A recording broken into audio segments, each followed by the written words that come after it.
할렐루야. 쉬운 성경으로 구약 듣기 29일째입니다. 오늘은 레위기 14장부터 15장까지 들으시겠습니다.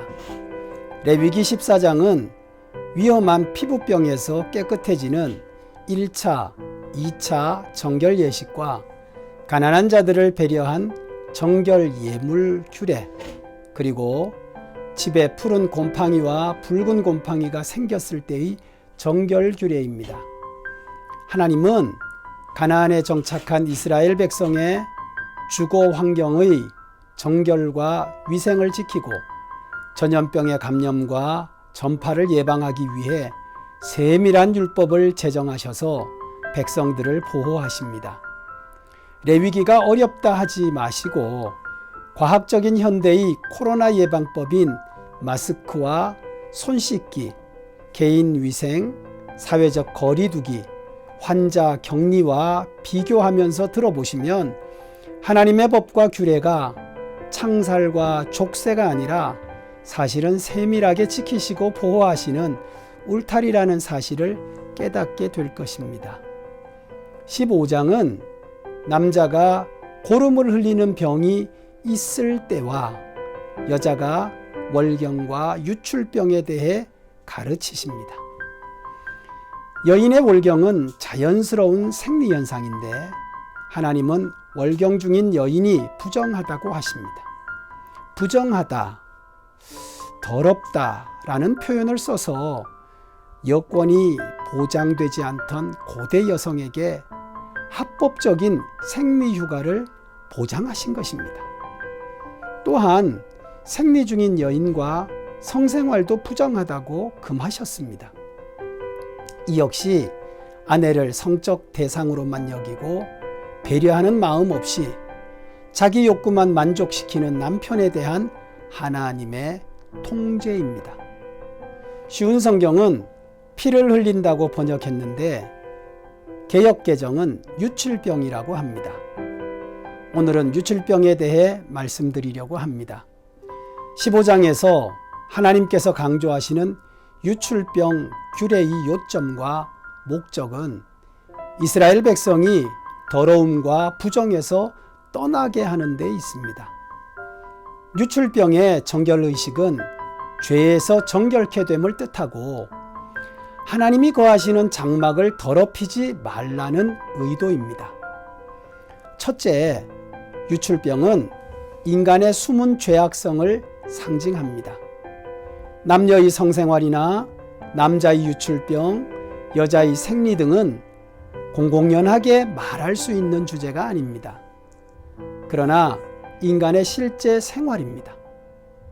하나님이 원하시는 성도의 거룩하고 정결한 삶은 외형적으로 드러나는 행동뿐만 아니라 내면에 감추어진 삶, 가정과 부부의 침실에까지 적용된다는 뜻입니다.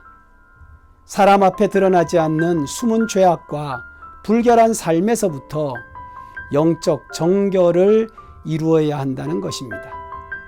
불신앙, 교만, 질투, 이기심, 욕망 등의 죄악은 다른 사람 앞에 드러나지는 않지만 분명히 본인을 더럽히는 죄악입니다. 거룩은 윤리와 도덕적으로 문제가 없더라도 영적으로 불결한 것을 깨끗하고 정결하게 할 때 이루어집니다.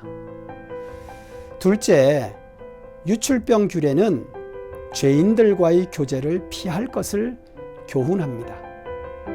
유출병 환자와의 접촉이나 그가 앉았던 침상이나 좌석의 접촉은 사람을 더럽히기에 접촉한 자는 그 옷을 빨고 물로 몸을 씻고 저녁까지 부정하였습니다.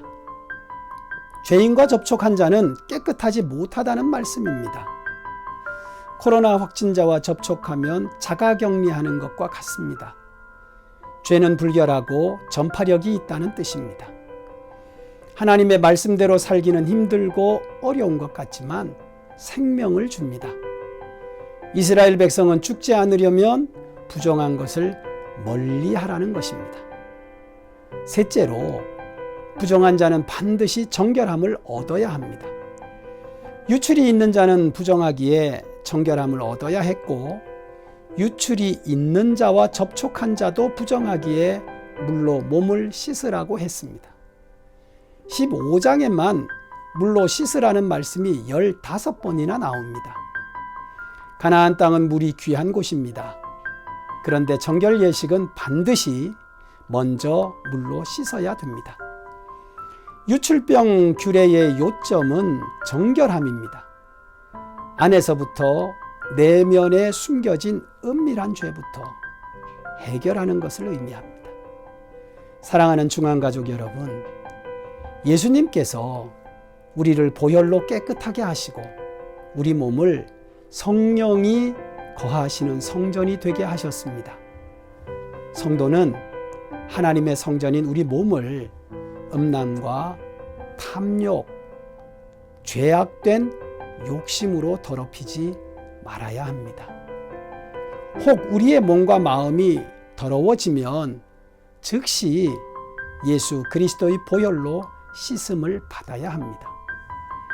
내면과 외면의 정결을 유지하여 거룩함에 이르는 생명을 누리는 중앙가족 되시기를 축복합니다.